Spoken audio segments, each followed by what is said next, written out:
Here's some quick, sneaky tips and tricks you can start doing in your games right now.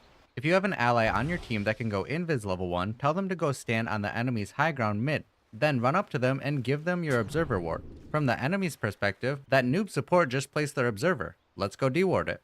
Baited, minus 50, easy peasy. This doesn't have to be used at the beginning of the game either, but that's probably the best and easiest time to do this trick. This could also work if, let's say, your ally was up on this high ground and you were below. Get creative with it, just don't feed in the process.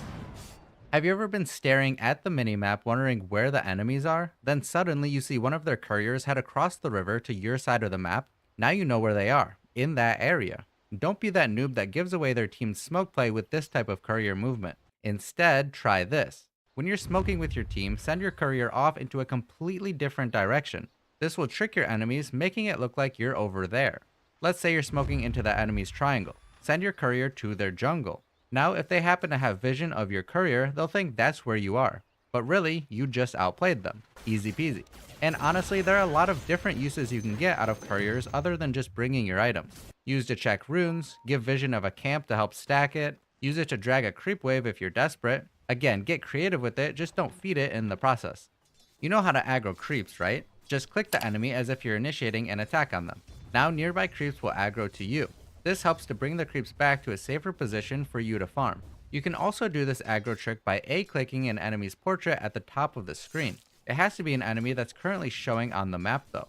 This is helpful if you ever want to aggro creeps, but there are no enemies on your screen. Instead of having to move your screen to a different lane, then click on the enemy, just keep your screen where it is and check your minimap for which enemy hero is showing. A-click their portrait and now you've just aggroed nearby creeps. Easy peasy. Also, quick tip about aggroing creeps. You can aggro neutral creeps the same way you do for lane creeps. They just need to already be aggroed onto something. This is especially useful when trying to stop an enemy from pulling. Another tip related to the portraits at the top of the screen. You can use abilities on allies by clicking the spell, then clicking it on their portrait. This is especially useful in hectic fights when it's hard to click on who you want. It's also helpful if there are abilities in the game that change the Z position of a hero. Go check out my video on how the Z axis actually works. For example, Tiny's toss. Usually it's hard to click on an ally when they're being tossed, but by clicking their portrait instead, you'll get them every time, as long as you're in range. Just be sure you know where your allies are on the top of your screen before an engagement. This way, you're not scrambling to scan all the portraits to find who you want during a teamfight. Note that you cannot target enemies with your abilities by clicking on their portraits. It only works on allies. Precasting an item or ability on an enemy. This makes it so you initiate the command to use your ability on them and it'll get used right away once they come into range. It's best for instant abilities like Rubik's Telekinesis or even a Yule Scepter.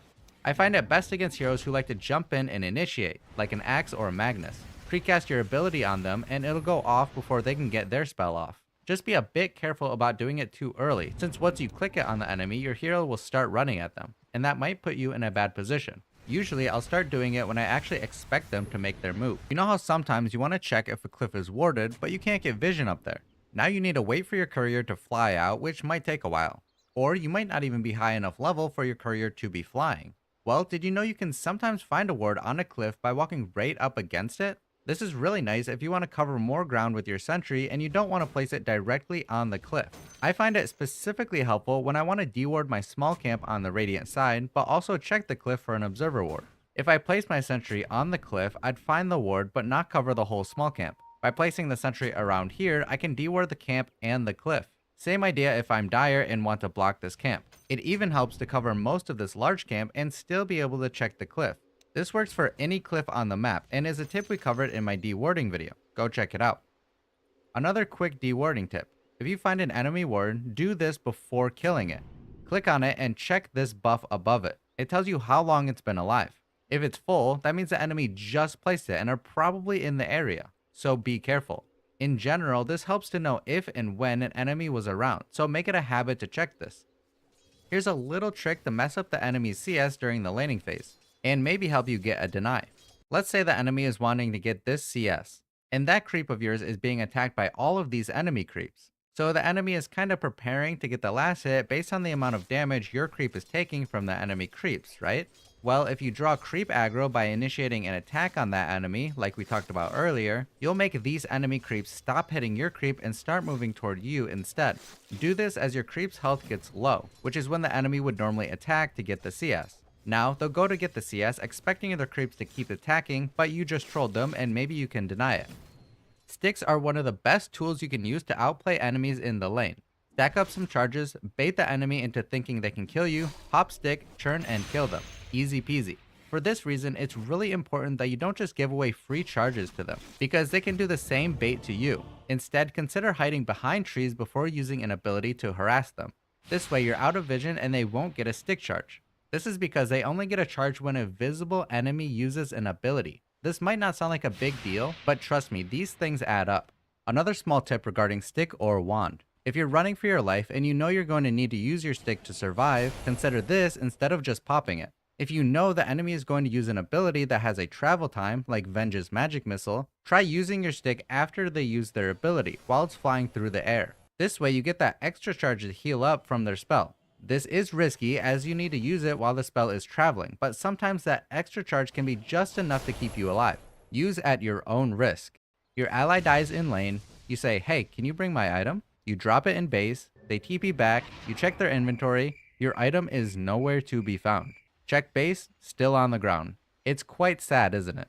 Well, you know what they say. If you want something done, you gotta do it yourself. Instead of asking them to bring your item, make them bring your item. Put your item on your courier in the base, then drag it from your courier to your ally. Now they'll come back to your lane with your item. Then you just gotta ask nicely for it. Try to do this as they're TPing back so you know they're actually returning to the lane. They might just run off to AFK farm the jungle and you'll probably never see that item again. Thank you so much for watching, and as always, I hope you learned something new with me.